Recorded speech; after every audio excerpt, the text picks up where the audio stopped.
Hello everyone, welcome back class 10। तो आज हमारा है लॉन्ग आंसर का सेशन। ठीक है, तो चलो बिना टाइम वेस्ट किए हम लोग स्टार्ट करते हैं अपना लॉन्ग आंसर। देखो क्वेश्चन नंबर 15 में क्या है, और आप लोग इतने दिन से प्रैक्टिस कर रहे हो तो आपका प्रैक्टिस हो ही गया होगा। अब लॉन्ग आंसर्स भी समझ लो, फिर कंप्लीट हो जाएगा। देखो, what do you mean bye emergency during the period of emergency in 1975 to 77? What non democratic work was done by the government?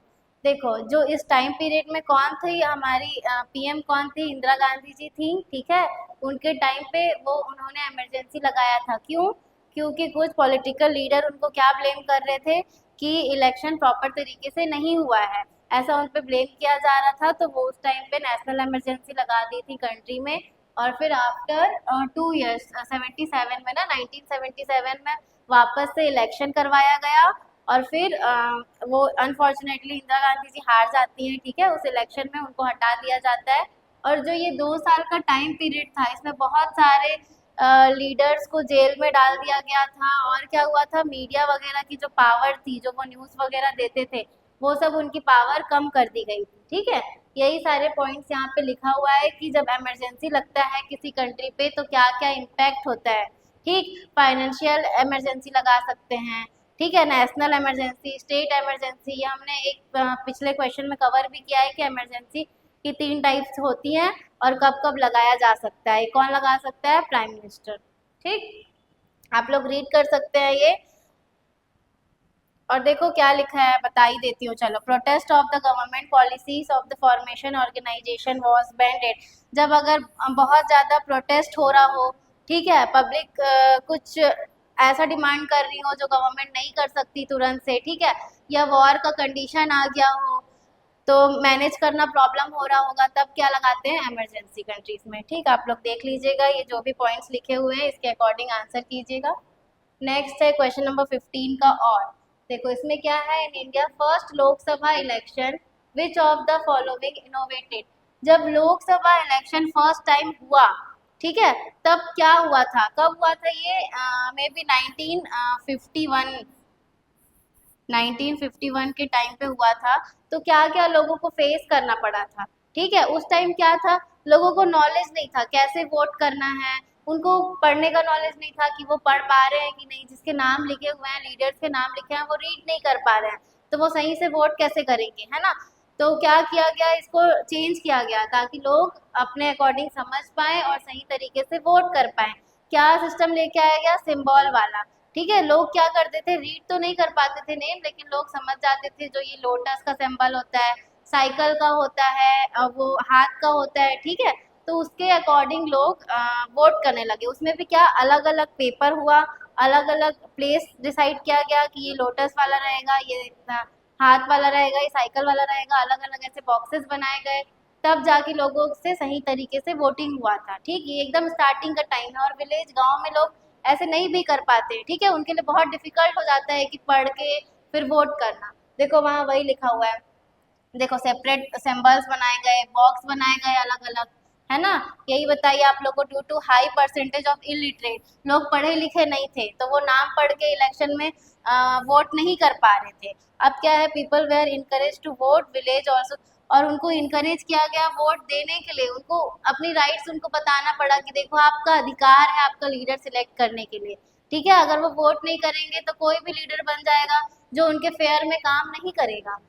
Separate polling booth, देखो अलग अलग बनाया गया कि ठीक है, वुमेन्स के लिए अलग, ठीक, स्टाफ्स के लिए अलग, मेल वुमेन्स के लिए ऐसे अलग अलग बनाए गए होंगे ताकि उनको इजी हो। ओके, नेक्स्ट देखते हैं अपना क्वेश्चन नंबर 16। क्या पूछा है इसमें? Write the 6 reason of less percent of women voters in voting. देखो वुमेन्स की संख्या कम क्यों होती थी वोट में?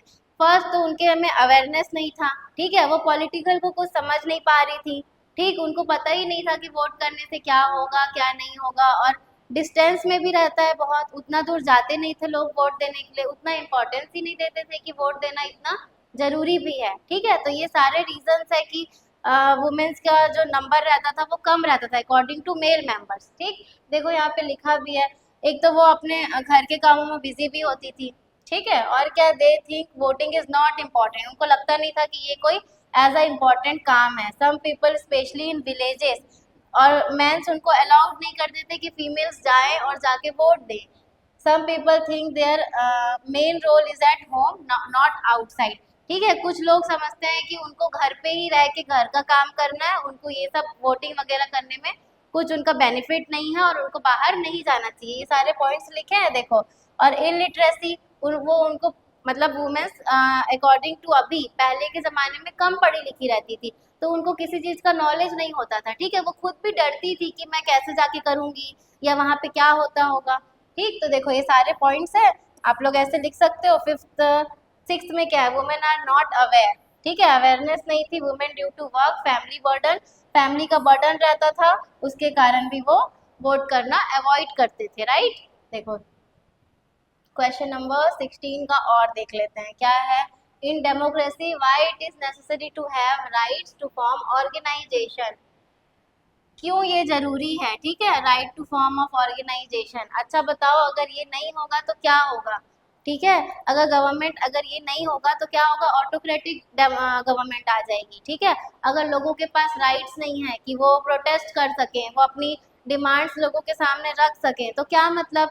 ठीक, अभी डेमोक्रेटिक है तो क्या कर सकती है पब्लिक? उसके अगेंस्ट प्रोटेस्ट कर सकती है। अगर उनको अपना डिमांड रखना है तो वो एक ग्रुप बना के स्ट्राइक कर सकती हैं। ये सब राइट्स है। गवर्नमेंट को बोल सकती हैं कि नहीं आप ये वाला वर्क करो। ठीक, देखो यहाँ पे क्या लिखा है points. In one, democracy is the right to form of organisation और ग्रुप ऑफ फंडामेंटल राइट्स। अपने राइट्स के लिए डिमांड कर सकती है। हमने पढ़ा था पिछले क्वेश्चन में 6 फंडामेंटल राइट्स होता है, right to hear, right to speak, ये सारी चीजें। अब देखो, it is the basic need of a democracy by forming an organisation people pressurise the government to work their welfare. अपने वेलफेयर के लिए वर्क करवाने के लिए गवर्नमेंट को प्रेशर कर सकती है कि नहीं आप ऐसा काम करो। और 2 पार्टीज होती है गवर्नमेंट में। ठीक है, तो जो अपोजिशन पार्टी होती है वो भी स्ट्रांग होती है, वो भी काम करवाती हैं कि नहीं आप गलत काम कर रहे हो, तो उनको भी डर होता है कि नेक्स्ट टाइम पे वो वाली पार्टी जीत जाएंगी। ठीक है, अपोजिशन वाली पार्टी, तो उनका भी बहुत बड़ा रोल होता है। देखो अब क्या है, through this organisation it become easy to collective work. ये इजी तरीका भी होता है कि हाँ आपका बात कोई सामने वाला मानेगा। Due to organisation people feel that they are secure and their demand can be fulfilled. अब ऐसा है, इसलिए लोगों को भी भरोसा है कि हाँ वो सिक्योर भी हैं और उनकी डिमांड मानी जाएगी, वो अपनी डिमांड रख सकते हैं। अगर उनको राइट्स ही नहीं रहेगा डिमांड रखने का तो कैसे पूरा होगा? Through organisation apart from feeling of security the citizens get his right also. Right the 6 reasons of, okay ये क्वेश्चन का है। ठीक है, ये नहीं ध्यान देना, ये पहले वाले क्वेश्चन का आ गया। ठीक, चलो नेक्स्ट देखते हैं क्वेश्चन नंबर 17। इसमें क्या है, explain the importance of step in the formation of the constitution. Constitution जब स्टार्टिंग में बनाया गया था तब क्या क्या चीजें हुई थी? ठीक है, देखो पहले तो बहुत सारी मीटिंग्स वगैरह हुई, सारे चीज पे डिबेट डिस्कस हुआ, इतने सारे थे कॉन्स्टिट्यूशन में, जो जो हर एक पॉइंट पे डिबेट हुआ। और क्या, एक देखो बताती हूँ, चलो। Indian constitution was drafted by the constitution assembly members. जो जो इलेक्टेड मेंबर्स थे उनको लिया गया था। ठीक, और फिर क्या, डॉक्टर भीमराव अंबेडकर को बनाया गया था ना कॉन्स्टिट्यूशन ऑफ असेंबली का मेंबर, मिनिस्टर बनाया गया था कि आप बनाओ कॉन्स्टिट्यूशन, प्रिपेयर करो सबके लिए इक्वली। ठीक है, इनको सिलेक्ट किया गया था, ये हमने ऑब्जेक्टिव में भी देखा था इनका नाम। अब देखो ये कब हुआ था, ऑन 29 अगस्त को हुआ था 1947 में। ड्राफ्टिंग मीटिंग कमेटी हुआ था। ठीक, मीटिंग हुआ था, ड्राफ्टिंग मीटिंग हुआ था जिसका चेयरपर्सन बनाया गया था डॉक्टर भीमराव अंबेडकर को। ठीक है, और इसको बनाने में बहुत ज़्यादा टाइम पीरियड लगा था। कितना, 2 years 11 months एंड 18 days लग गए थे।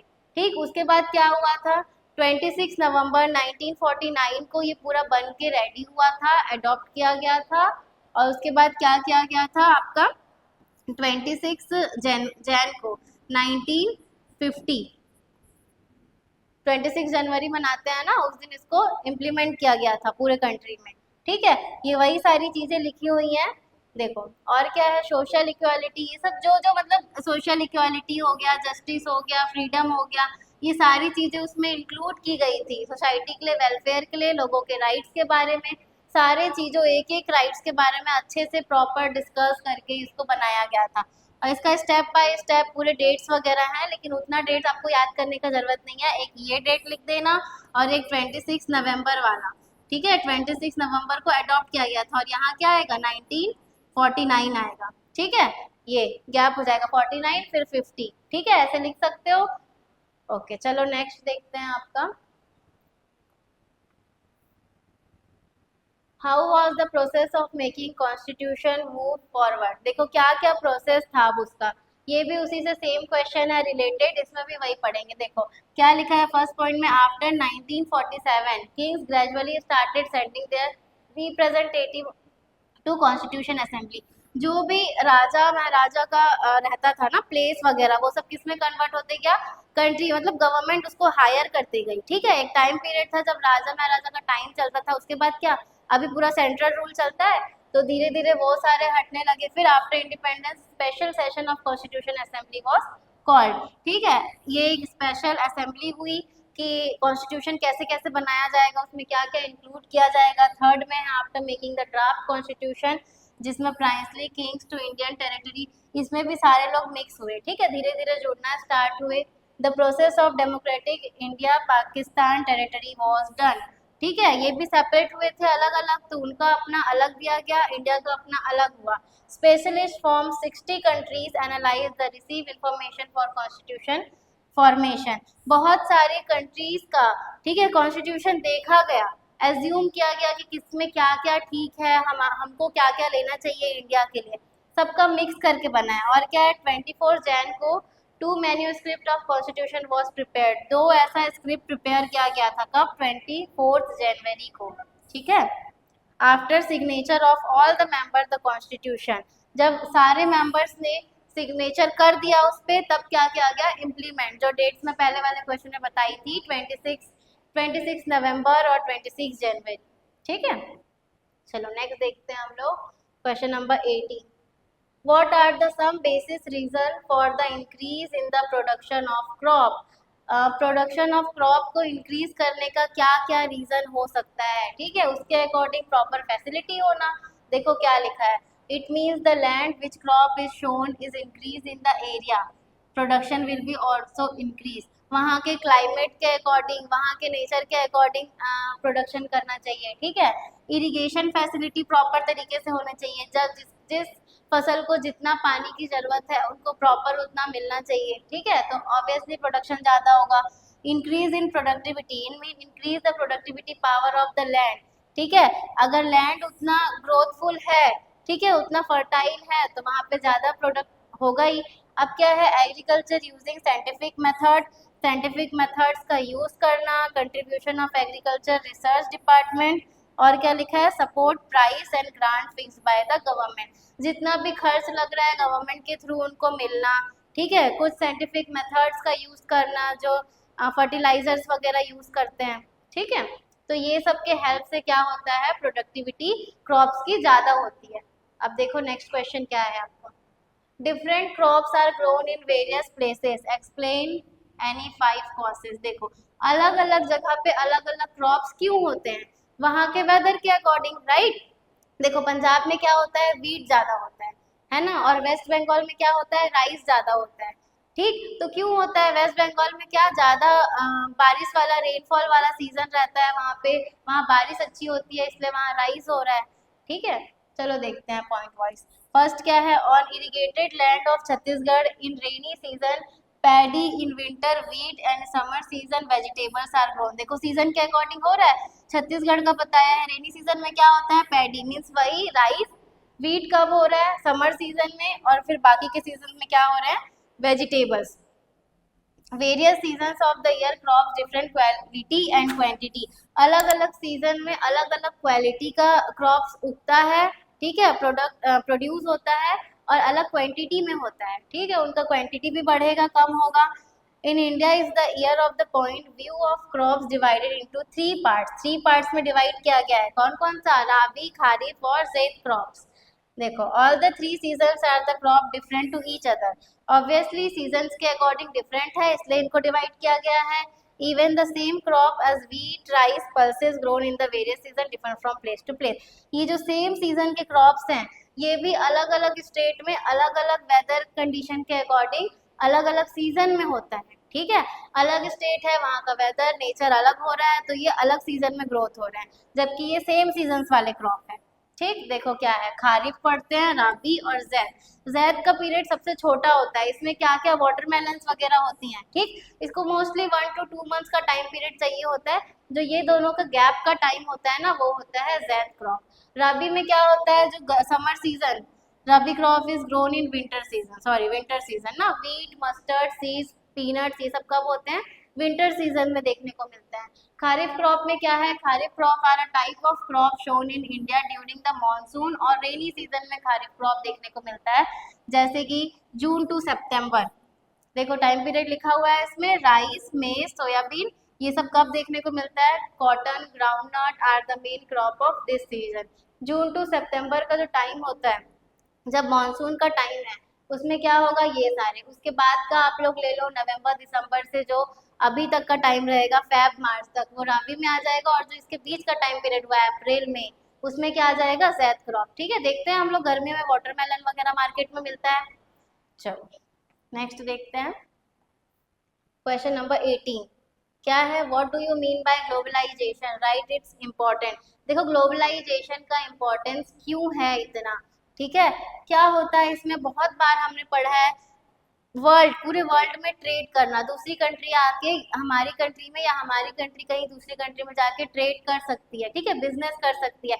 जैसे अभी हम लोग इंडिया में क्या यूज करते हैं, ये मैकडोनल्ड्स, सैमसंग, ये सब यूज कर रहे हैं। इससे क्या है, ये बाहर की कंपनियां हैं, यहाँ आके स्टेबलाइज हुई है, यहाँ वर्क कर रही है, तो हम लोग को बेनिफिट मिल रहा है। देखो इसके फायदे भी होते हैं, इसके नुकसान भी होते हैं। एक तो हम लोग को लो कॉस्ट में ये सारी चीजें मिल जाती हैं, ठीक, टेक्नोलॉजी डेवलप होता है, जो अभी तक हमारे कंट्री में डेवलप नहीं हुआ है, वो कोई दूसरी कंट्री आके यहाँ पे वो सारी फैसिलिटी हमको प्रोवाइड कर रही है, राइट। तो ये सब तो बेनिफिट हुआ, लेकिन क्या इसका नेगेटिव इम्पैक्ट क्या पड़ता है कि कंपटीशन बढ़ जाता है, ठीक है। और जो स्मॉल ट्रेडर्स हैं, स्मॉल बिजनेसमैन होते हैं, वो सारे धीरे धीरे खत्म होते जाते हैं, क्योंकि इनका बिजनेस बहुत बड़ा होता है according to comparison of small traders.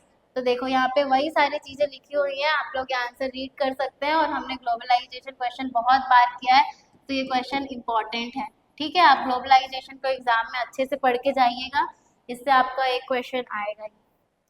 Question number 19 का और देखते हैं, क्या पूछा है इसमें, give description of the multinational companies explaining the meaning of liberalisation. ये कब स्टार्ट हुआ था, आपका 1991 में आया था, ठीक है। इस टाइम कौन थे पीएम, नरसिम्हा राव जी थे, और इस फाइनेंस मिनिस्टर कौन थे, मनमोहन सिंह जी, ठीक। उस टाइम पे लाया गया, क्यों लाया गया, और इंडिया में इसका क्या इम्पैक्ट हुआ।